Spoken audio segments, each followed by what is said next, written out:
বন্ধুরা কেমন আছো সবাই? আশা করি ভালো আছো। আমার চ্যানেলে তোমাদের সবাইকে স্বাগত জানাই। তো আজ তোমাদের সাথে শেয়ার করব সয়াবিনের একটা রেসিপি।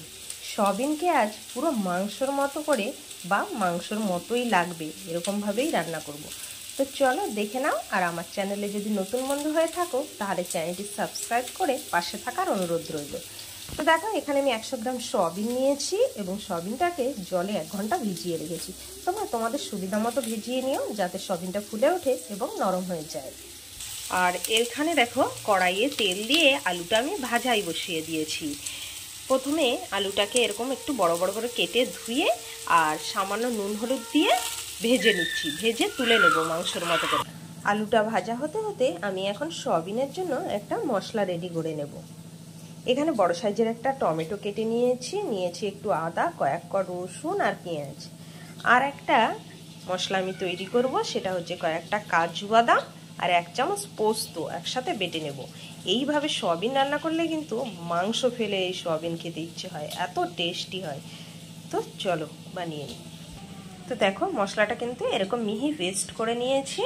এদিকে আমার আলুটাও লাল করে ভাজা হয়ে গেছে, এখন এটা আমি নামিয়ে নেব।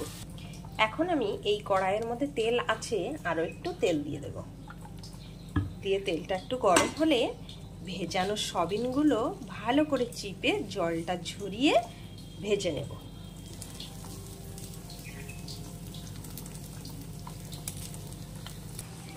সয়াবিনটা দিয়ে এখন এর মধ্যে সামান্য পরিমাণে একটু লবণ দেব আর অল্প পরিমাণে হলুদ গুঁড়ো দেব। দিয়ে লাল লাল করে সয়াবিনটাকে ভেজে নিতে হবে।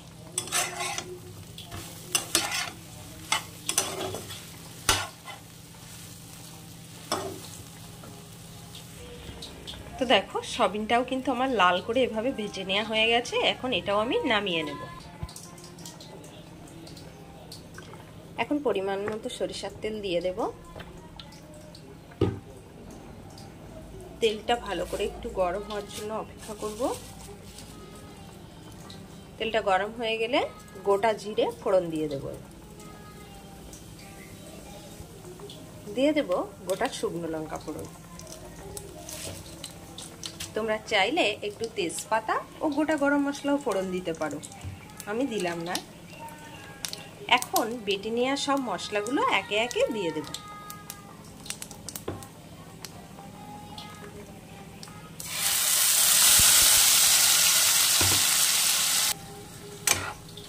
সব বাটা মশলাগুলো দিয়ে এইভাবে ভালো করে নেড়ে চেড়ে মশলাটাকে কষিয়ে নিতে হবে যত সময় মশলা থেকে তেল না ছাড়ছে।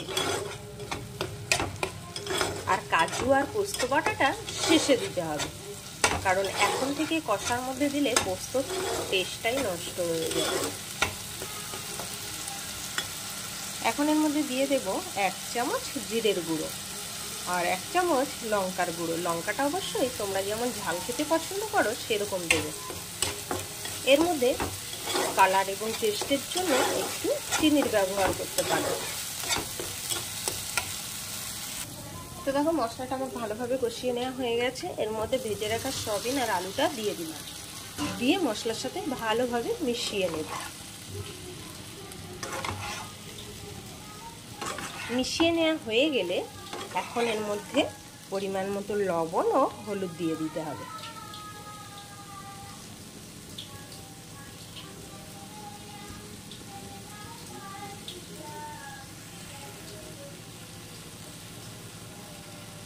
দিয়ে ভালো করে নেড়েচেড়ে একটু 2 মিনিট কষিয়ে নেব। তো দেখো 2 মিনিট ভালো করে কষিয়ে নেওয়ার পর এখন আমি এখানে উষ্ণ গরম জলের ব্যবহার করছি।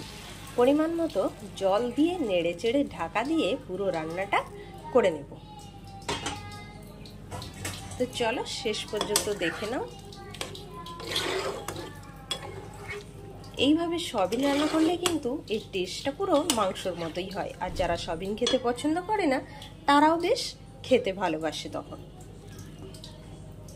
কারণ একঘেয়েমি সয়াবিন আমাদের কারোই ভালো লাগে না খেতে।